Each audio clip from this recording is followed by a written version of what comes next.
Всем привет, добрый день. Guys, good afternoon.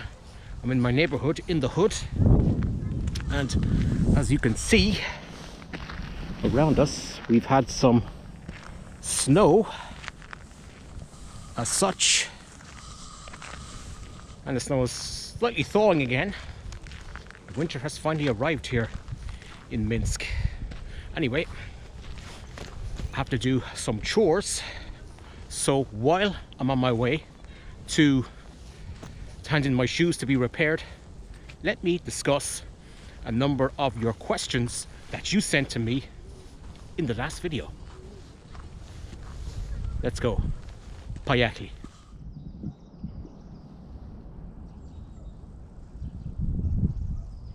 Alright guys, first comment from Gennady. Get out of that commie hole, bro.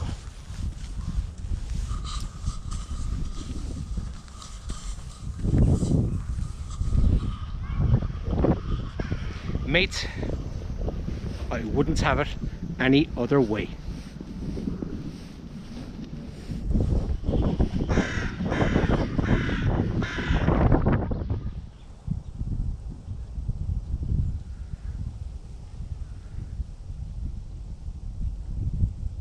Second comment comes from Joachim, or Joachim. He says, Putin's man in Belarus is back. Thank you for watching, Joachim. Thank you for your comments, your likes, and thank you for your support.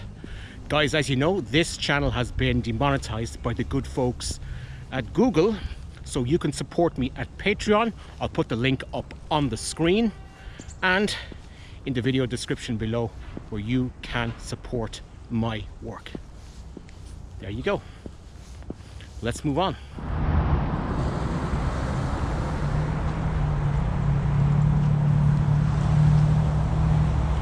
Alright guys, I'm on Suganova Street, and as you can see behind me is the infamous McBY fast food, the local brand of McDonald's. Yeah. Okay, now I was told that there is a place up here where I can get my shoe repaired. Okay, let's go over there. Let's check it out. We found it. Remantabui shoe repair inside. Okay, let's go.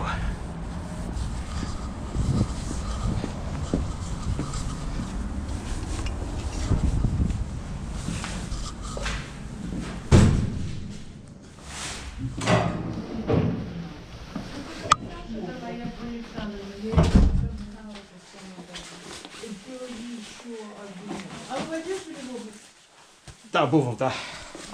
Здравствуйте.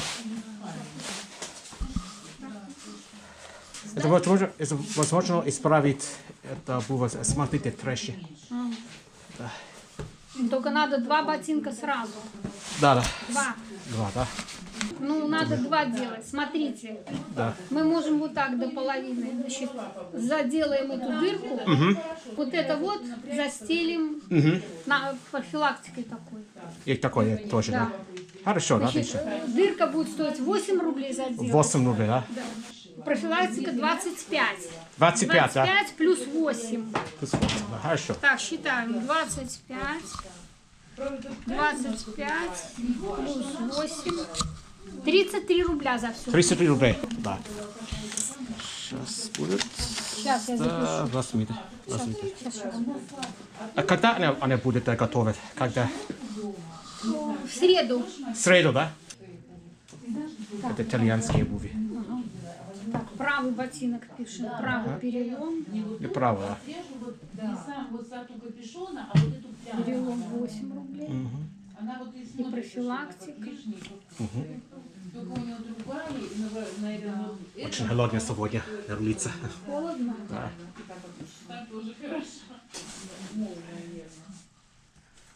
Так. Вечером после 6. Да, возможно, да. Я буду здесь.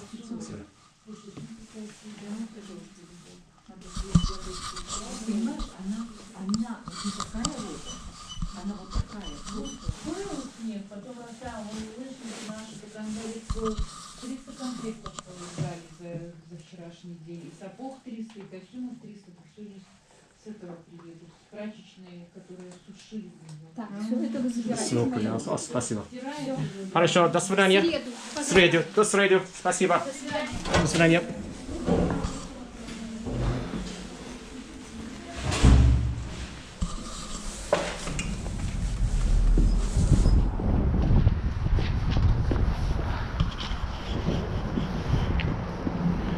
$33 rubles, guys, to get my shoes repaired. That was a lot cheaper than I was quoted at the Dombita a number of weeks ago.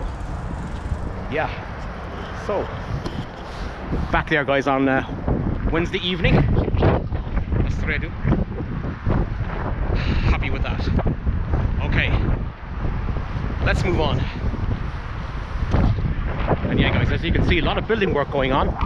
Over there's Plasha Bangalore. And the reason why is that they're building the metro. They're extending the metro. Yeah, look at that. Not the prettiest of places at the moment, given that it's winter. And yeah, we've had some snow. Snow's melting again, but it's still cold. Alright. Yeah, take a look at that, guys. The work's going on at the moment. Drainage, everything. Yeah, there's a lot going on. Alright, let's push on and get to more of your comments and questions. Okay, next comment. It's actually a query from Gribble Time, and he wrote to me, "Hello, I received an email from the Belarusian embassy in Minsk, the Belarusian Foreign Affairs in Minsk a few weeks ago, stating that as of October 2021 there is not visa-free travel available for Americans via Minsk International Airport." Okay, let me address the first point there. It's 2 points. So unfortunately, if you are from the United States, no visa-free. I'm afraid you need to enter Belarus, you will need a visa. Okay, so as for Americans, I reached out to them to see if my Russian visa will allow me to enter Belarus this upcoming spring. Yes, it will. So guys, Americans, no visa free for you. If you are from Perfidious Albion, otherwise known as the UK, you're good to go. Yeah. So anyway, that is that. Let's move on. Next question comes from Henry Jones, a long-time subscriber of mine and a good supporter as well. Thank you very much, Henry, for your continued support. So he asked me what's the news on their thoughts on Trump's peace proposal over there. Now, I haven't been talking to anybody about Trump's peace proposal, but I will say this: I'm cautiously optimistic on the overall outcome.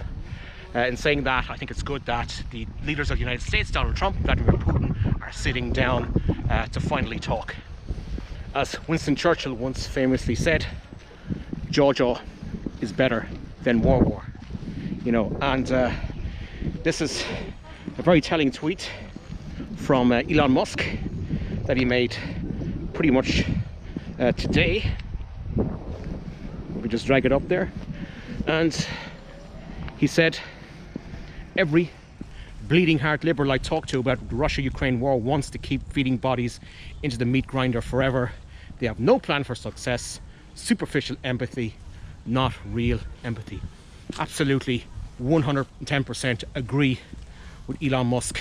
Indeed, the war in Ukraine has a lot of similarities with the war in Bosnia-Herzegovina about 30 years ago, in that the Bosnians, like the Ukrainians are right now, are being used by proxies as a geopolitical battering ram by the United States, well, by the previous Biden administration. So in the case of the Bosnians, this is definitely the case. So Ali Izetbegovic turned down every single proposal that was put forward by Yugoslavia and by Kutilero agreements of 1992, when the US ambassador to Yugoslavia flew to Sarajevo and told him to renounce the agreement, declare independence and go for it. The Bosnian War broke out, and the Bosnians in the end were sold out by the United States because of the Dayton Agreement. And the same thing happening here.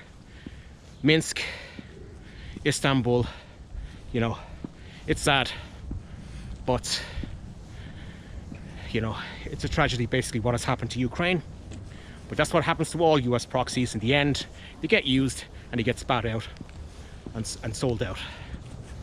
So yeah, remember guys, it's you know, the war, it wasn't about the usual cliche about defending freedom or anything like that. It was basically to use the Ukrainians as proxies to weaken Russia. You know, the plan wasn't to beat Russia. That wasn't the plan. Just to give people the idea that the Ukrainians were beating the Russians. Same thing with the Bosnian Muslims and I guess the Yugoslavs and the Serbs in Bosnia. Yeah, we all know how that ended up. So yeah, that is my opinion on the war. Peace trumps war. Pardon the pun, but that's the way it is. Yeah.